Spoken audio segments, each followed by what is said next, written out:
Dick pic, dick pic, arse pic, dick pic.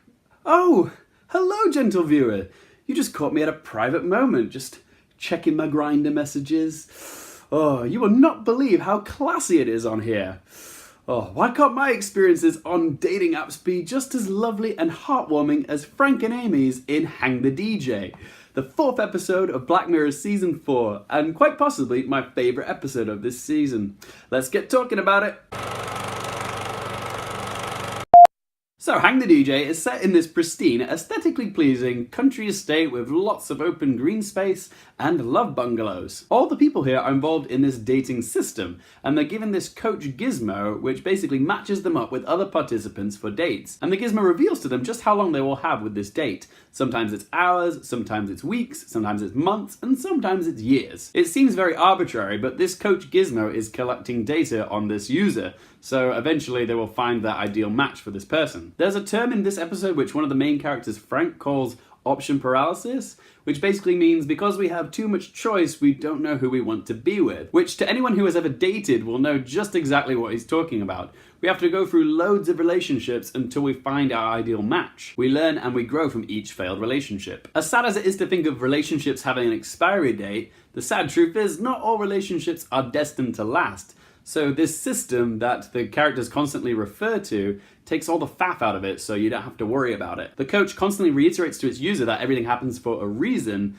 and eventually they will find the ideal match because there's a 99.8% success rate. Hang the DJ focuses on 2 participants, Amy, played by Georgina Campbell, and Frank, who's played by Joe Cole. They are both each other's first dates in the system, and are only given 12 hours together, but they share a really intimate night in their love bungalow, where they just share a bed, just holding hands and fall asleep together. They don't have sex, but there's definitely a connection there. They part ways amicably, but there's a lingering intimacy between them which carries into their next relationships. They both then date other people, but are given a second chance together further down the line. So they decide not to look at the expiration date this time, so they can make it last as long as possible. This isn't the first episode of Black Mirror that explores how technology influences our romantic relationships.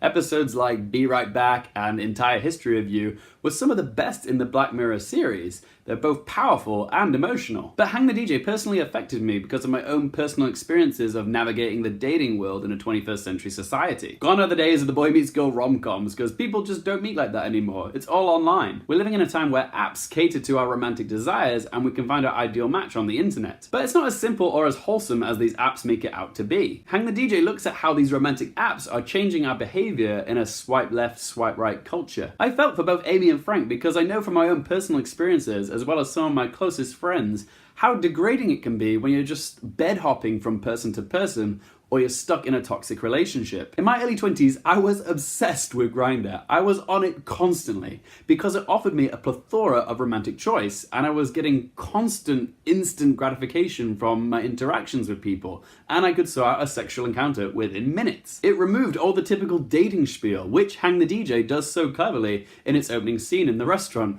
when Amy and Frank are thinking, what do I want to order? But they're not given the choice. Usually on a first date, you get the spiel of trying to decide what you want to order. But the system removes that option, so you don't have that typical first date back and forth chit chat about what you want to order from the menu. But like many people that use these apps, I found myself feeling quite numb and empty about my attitudes towards these dates because they were quite meaningless. Dating might be more accessible now, but there's a paradoxical effect taking place which happens with most social media, being that it makes us more connected but simultaneously makes us more isolated. Everything about it is just more superficial. And ironically, these romance apps are taking the romance out of the equation because apparently compatibility is something that can be quantified now. It's all down to an algorithm. Ooh, that's titillating, isn't it? But Frank and Amy say fuck the system and decide to flee the surroundings, and this leads to one of the most rare instances in Black Mirror where it ends on a happy note. The surroundings crumble away to reveal that this was all a simulation, and the Frank and Amy that we've been watching were just one of 1,000 Frank and Amy's that were in this system, which they rebelled against, which meant they were 99.8% match for each other. So it ends with some googly eyes across the bar, and yeah, it's a happy moment.